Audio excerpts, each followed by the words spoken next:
한국을 너무나도 이기고 싶었기 때문일까요? 아직까지도 일본의 억지 주장이 계속되고 있습니다. 일본 언론까지 동조한 상황에 일본 내부에서도 비판의 목소리가 높아지고 있는데요. 어떤 일인지 살펴보겠습니다. 오징어 게임에 대해 만화 표절 의혹으로 비난을 했던 일본에서 이번엔 또 다른 억지 주장을 내세웠습니다. 일본의 유력 경제 매체인 니혼게이자의 신문이 넷플릭스 오리지널 한국 드라마 시리즈 오징어 게임 속 게임들이 모두 일본에서 유래된 것이라고 주장해 논란이 일고 있습니다. 극 중 등장하는 게임들 대부분이 일제강점기 때 한국으로 전파된 놀이라는 것입니다. 29일 니케이의 서울지국장인 스즈키 쇼타로는 오징어 게임이 보여주는 일본의 잔영이라는 칼럼을 통해 한국 어린이들이 즐기는 전통 놀이의 뿌리가 일제강점기라고 강조했습니다.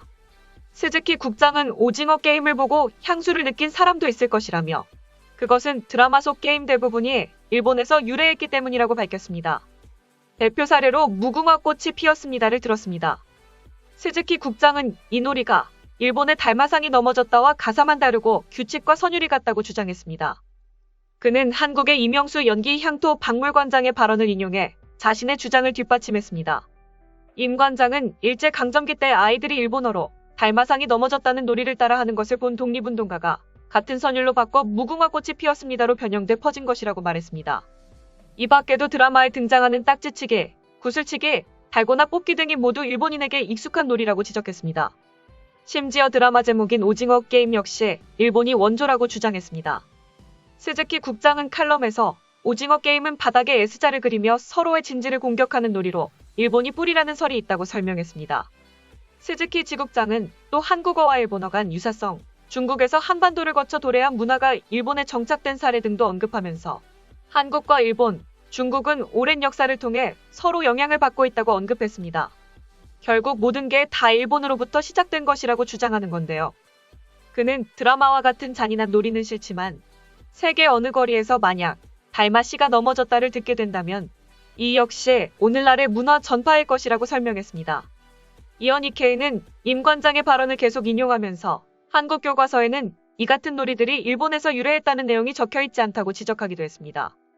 임 관장은 한국 교과서 133권을 조사해보니 이들 놀이가 일본에서 유래했다고 적은 교과서는 전무했고 모두 한국 전통 놀이로 표기돼 있었다고 말했습니다.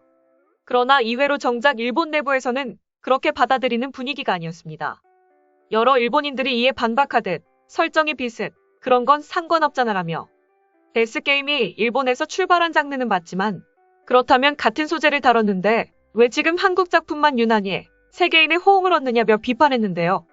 실제 지난해 넷플릭스가 제작한 데스게임 드라마 아리스 인 보더랜드와 비교가 될 수밖에 없습니다. 당시 일본에서 시청률 1위에 오르며 인기를 꽤 모았지만 세계적인 반향은 없었습니다.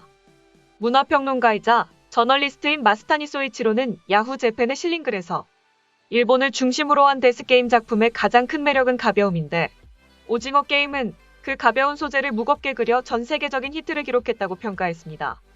이어 10일 일본 트위터에서도 아리스 인 보더랜드와 오징어 게임을 비교해 표절이라면서 야유하기 전에 그 오리지널의 작품군을 가진 우리나라가 오징어 게임을 만들지 못한 건 사실이며 반성과 참고가 필요하다는 내용의 글이 2,000명이 넘는 사람들에게 좋아요를 받았습니다. 오징어 게임의 플롯이 인생의 막다른 골목으로 내몰린 주인공이 정체불명의 도박판으로 목숨을 걸고 뛰어든다는 내용의 일본 만화 도박묵시록 카이지와 상당히 유사하긴 합니다. 90년대에 연재가 시작된 이 만화는 극단적인 설정과 거침없는 상상력으로 상당한 충격을 안겼습니다. 하지만 그 뒤로 일본에서는 유사한 소재의 영화나 게임, 드라마 등이 상당수 만들어졌고 생명을 건 게이머의 이야기를 다루는 데스게임이라는 장르가 확고하게 정착되었습니다. 일본 영화 배틀로열이나 할리우드 영화 헝거게임 등도 이 장르에 속합니다. 짐작건대 오징어 게임에 시큰둥했던 사람들은 이 장르에 대한 이해가 얕았기 때문일지도 모르겠습니다. 장르물을 제대로 즐기기 위해서는 장르 특유의 문법을 제대로 이해할 필요가 있습니다. 그 문법을 철저하게 재현하거나 혹은 예상외로 반전시키는 디테일 속에서 독창성과 매력을 발견할 수 있기 때문입니다. 그런 면에서는 데스게임이라는 장르에 비교적 친숙한 일본의 대중들이야말로 오징어 게임을 즐길 준비가 충분히 되어 있었습니다. 지금의 한류는 제4차 한류인 것입니다. 한국 대중문화에 대한 젊은이들의 호감은 제3차 한류 이후 계속되고 있지만 역시 코로나19 사태 이후 새로운 움직임이 생겼다고 판단됩니다. 일본에서도 외출이나 모임이 여의치 않게 되면서 넷플릭스나 유튜브 등 인터넷 기반의 글로벌 플랫폼의 영향력이 상승해 이들의 플랫폼 속에서 한국의 영화나 드라마 등이 큰 인기를 끌고 있습니다. 오징어 게임도 이런 흐름에 편승하고 있다고 보아도 좋을 것입니다. 무엇보다 제4차 한류에서는 폭넓은 연령층과 세대가 한국의 대중문화 콘텐츠에 대해 적극적으로 호감을 표명하고 있다는 점에 주목하고 있습니다. 지금까지 일본에서 한류 팬덤을 이끌어온 것은 여성들이었습니다. 한류에 포섭된 적이 없는 남성의 시각에서 한류는 여성 혹은 젊은이의 취향일 뿐이라는 박한 평가가 내려지기도 했습니다. 그런데 이번에는 분위기가 좀 다릅니다. 일본의 기성세대 남성들도 한국의 드라마나 영화를 즐기기 시작했습니다. 겨울 연가에 대해서는 일본에선 한물간 케케묵은 멜로라는 부정적 평가도 적지 않았는데 오징어 게임에 대해서는 앞서 말씀드린 대로 일본에서는 이런 드라마를 왜 못 만드느냐라는 질타가 곧바로 튀어나오는 것도 이런 변화와 무관치 않을 것입니다. 다음은 해당 소식을 접한 일본 네티즌들의 반응입니다. 아직도 팩스를 쓰는 사무실에 다른 나라 사람들이 보면 충격을 받을 겁니다. 이렇게 퇴보하고 있는데도 그저 타국을 깎아내리기만 바쁘니 가망이 없다고 보는 수밖에. 혹시나 잘못 클릭한 사람도 있을 테고 재미없어서 중간에 시청을 그만둔 사람도 있을 것 같은데 그냥 단순히 2분 정도만 본 사람도 몇억 명 있을 거다. 그런 상황을 고려해도 오징어 게임이 인기가 많다는 건 개인적으로 좀 납득할 수 없다. 평범하게 생각해요. 애초에 윤리 문제로 데스게임 작품들이 호불호가 갈려 흥행이 쉽지 않은데도 매번 모두 1위를 차지한다는 것은 누가 봐도 부자연스럽기 짝이 없잖아요. 오징어 게임이 그런 걸 초월해서 재밌는 작품일 수도 있다는 겁니다. 일본에서는 화제가 된 카이지나 배틀로얄조차 1위는 되지 않았으니까 동계통인 오징어 게임의 1위 소식에 위화감을 가지는 것은 당연할 것이다. 세계적으로 데이트라니 오징어 게임으로 넷플릭스 주가 최고가를 쳤다니 하는데 넷플릭스가 이 작품에 엄청난 투자를 했으니 회수 작업을 통해 순위 우대를 하는 것은 당연하다. 일본도 아닌 한국 전문가의 의견까지 보여줬는데 설마 아직도 인정하지 않는 건 아니겠지? 결국 일본에서 유행한 만화나 영화에서 좋은 점을 참고한다. 이런 소재는 일본에선 꽤 잘 다루어졌다. 서바이벌 서스펜스로서 지금까지 한국에선 없었던 게 아닐까.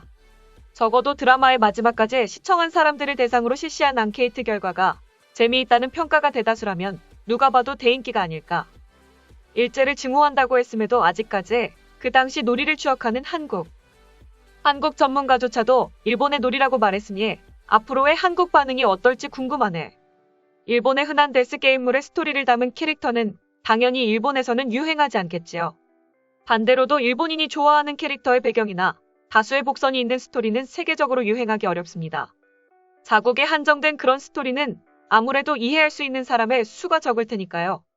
전 아직 오징어 게임을 보지 않았기 때문에 드라마에 대한 평가가 타당한지 어떤지는 모르지만 뭐든 간에 유명해지면 어떻게든 주변으로부터 얼빠진 추궁을 받는 건 자연히 따라오는 일이라 피할 수 없는 거라고 생각합니다.